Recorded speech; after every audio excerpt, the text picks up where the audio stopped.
Hey guys, it's me, Miss Becky. All right, well, we're in week 2 and we're still going to have some fun. I'm going to read to you today. I have 2 different stories I'm going to read to you. And I have some really fun activity ideas for you guys to do too. So, the first book I'm going to read to you is called House, Sweet House. And I thought this book might be appropriate since most of us are in our houses right now. So first I'm going to read the book to you, and then I'm going to show you some different activities that you can do with your mom and dad about this book. So here we go. It's House, Sweet House. Now, who remembers what this part of my book is? Does anybody remember? That's right. This is the front or the cover.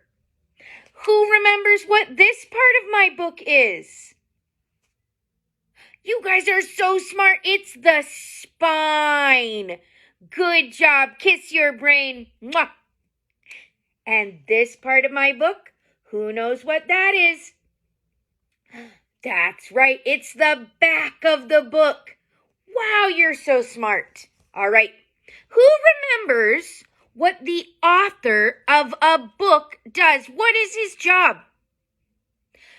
He writes the words. And what does the illustrator do? He draws the pictures. Now, this is a special book because they didn't draw the pictures. Someone called a photographer took the pictures and they put them in this book. So these are real pictures of people's real homes. Isn't that so fun?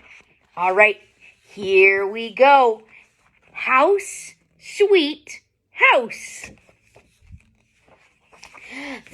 Families live in all kinds of houses. There are big houses, little houses, plain houses, and houses in all colors of the rainbow. No matter what it looks like, a family's house is its home. Who can see that home? I like the pink that they have on their home. Some houses are built for just one family. Other buildings contain homes for many people. In the city, many families may live in one tall apartment building. That's what I live in, an apartment building. In a small town, families often live in separate houses with their neighborhoods close by. In the country, a family living in a farmhouse might be the only family for miles around. So some people live in neighborhoods. Can you see? And some people live on farms. Look at that barn and the trees. That's very fun. Maybe you can take a virtual field trip to the farm later today. I'm going to tell your moms and dads how you might be able to do that. Houses come in different shapes. Some are square, some are round, and some shapes are a surprise. An A-frame house has a long sloped roof that goes all the way to the ground. A-frames are often built in snowy areas because then the snow slides right off. Can you see that? And you can see the snow on the trees. How many of you live in places where there's still snow? It snowed a little bit at my house last night, and now there's snow on the trees outside. In one part of China, people live in chulos. A chulo is an O-shaped building with apartment buildings circling the center. Some houses on the edge of the desert are shaped like beehives, with people living inside. So there's a chulo, and that's where there's apartment buildings on the round part outside. And these are the beehive-shaped buildings that they were talking about. It keeps people cool in the desert. People sometimes build houses of whatever they can find close at hand. In rocky places, people gather up stones, stack them on top of each other, and make sturdy houses. Sorry, Miss Becky has to yawn. Whew, I have the yawns today. In dry places, people mix together mud and straw and shape it into walls and build houses from the earth. And on tropical islands, people turn palm trees into cool leafy houses that let the breeze blow through. So here's one made of rocks. And then here are the other ones. One that's made with palm trees and one that's made out of the straw and the other materials that people could find where they live. Pretty cool. People build houses almost anywhere, near the water, under the ground, and even up in the treetops. People along rivers build their houses on stilts to keep their families high and dry. You see that, the stilts? They have to keep their families dry and safe. Some people live underground in houses that are hidden from sight. Other people build houses high up in the tree tops to stay safe from wild animals. Can you see that? There's a house, a tree house. It kind of looks like fun to live in there, but they also have to live there to keep safe from the wild animals. And there's a house that's kind of built in the sand. Wow. Most houses stay in one place, but some houses can travel along wherever a family goes. Sheep herders in Mongolia live in houses called yurts, white tents that can be taken down, folded up, and carried to a new place. That is a yurt. Pretty cool. People who live on houseboats can anchor their home at a dock or travel up and down the river. There are even houses on wheels. Families can drive their mobile homes anywhere and have their houses with them when they stop. Wow, so there's the houseboats on the top, and then on the bottom, those are called RVs or campers. Those can travel on the road, and people can live in those. How many of you guys have gone camping with your family before, and maybe you have stayed in something like that? I have, and it was pretty fun. Long ago in America, houses looked very different from the kind of houses we live in today. Native Americans built houses that fit their way of life. Those who traveled the Great Plains lived in teepees that they could move with them when they hunted the buffalo. How many of you guys know what a teepee looks like? I bet you do. Some of you might even have teepees in your classrooms at your school or in your home, in your playroom. That is what this teepee looks like from the Native Americans. Pretty cool, huh? Some Native Americans built dome-shaped dwellings out of thatched grass, and settlers who came to America built log cabins in the woods. They cut down tree notched the ends of the logs and stacked them up to make warm wooden houses. Look at those cool houses. How many of you guys have lived in a house like that before? I have not. They look really fun. Some houses are famous all over the world because important people live there. The White House in Washington, D.C. is the home of the President of the United States and the first family. And look at their house. It's so big and so beautiful. Buckingham Palace in London is the home of the King or Queen of England. Visitors come to watch the changing of the guard. The Forbidden City stands in Beijing, China, and is now a museum. Long ago, it was the imperial palace of Chinese emperors. So on the top is Buckingham Palace, And on the bottom is the Imperial Palace in China. Beautiful buildings, my friends. Houses give protection, comfort, and warmth. A tent in the Sahara Desert has sides that can roll up to catch a breeze or roll down when there's a sandstorm. Look at that. I've never seen something like that before. In the freezing weather of the Arctic, do you guys know before I tell you? Maybe you know what kind of house is made out of ice. We made these in my class earlier this year when we talked about winter. That's right, I heard someone say it. It's an igloo. An igloo is a house made of ice, and they can become temporary homes for hunters and travelers. But even though they're made of ice, do you know what, friends? They are very warm inside.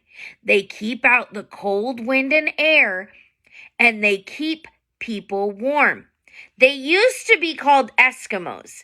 Now we call them Inuit people. Can you say Inuit? That's what we call them now. A house with a burning fireplace can make a family feel cozy and comfortable. So on the top is that igloo I just talked about. And on the bottom is something that some of you might have gotten to do, or maybe you're doing right now while you're at home with your moms and dads. You get to sit by the fire and read a book, cozy and warm. Houses are places to eat, sleep, work, and play. Kitchens are busy places in homes all over the world. Families make everything from burritos and biryanis to barbecue. I don't know what a biryani is, but you can figure it out together with your family. But there's a picture of a little boy and his mom baking in their kitchen. Maybe you are going to do some baking with your mom and dad today too. Everyone has a chore to do around the house. It might be sweeping the steps. It might be feeding the chickens or even doing the dishes. At night, a house is where you snuggle up. You fall asleep and you have sweet dreams. There they are sleeping in their beds.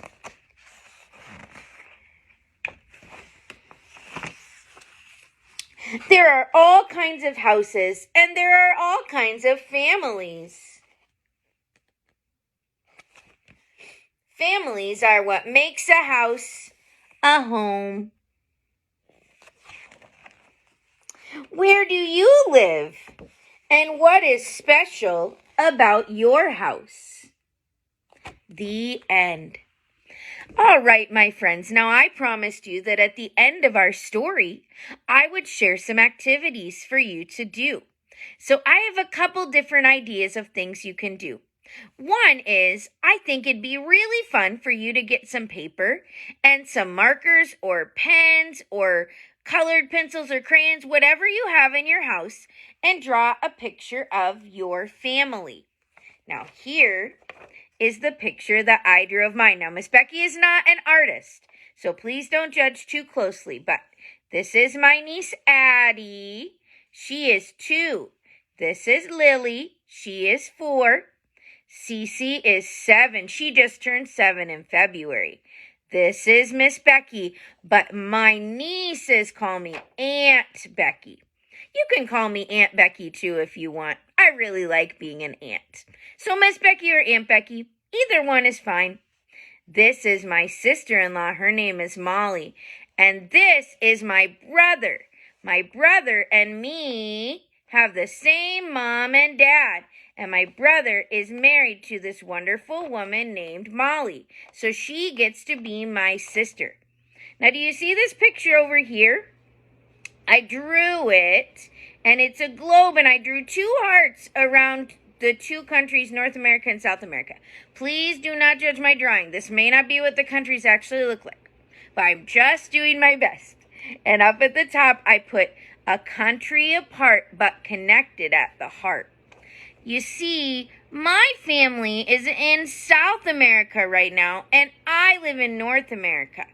But no matter where we are, we're still a family. So I drew a picture of all of them today. And I drew a picture of the world, reminding me that even though we're far apart, we're still connected at the heart. Now maybe I'm going to give you another idea of a family picture, because my niece drew this picture for me when we were actually together in the same country at Christmas time. And this is her picture of a family. Okay? She drew her grandma and her Aunt Becky, and she drew her Uncle Jeffrey and her grandpa, and there's her and her sisters, Cece, Lily, and Addie, and there's her mommy and her daddy, and her Aunt Abby, and her little cousin Hudson.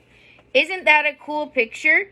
So maybe this is what your picture will look like today. And on the bottom she wrote, a family, because this is a picture of a family, just like my picture was a picture of a family. So you draw whatever you think is best.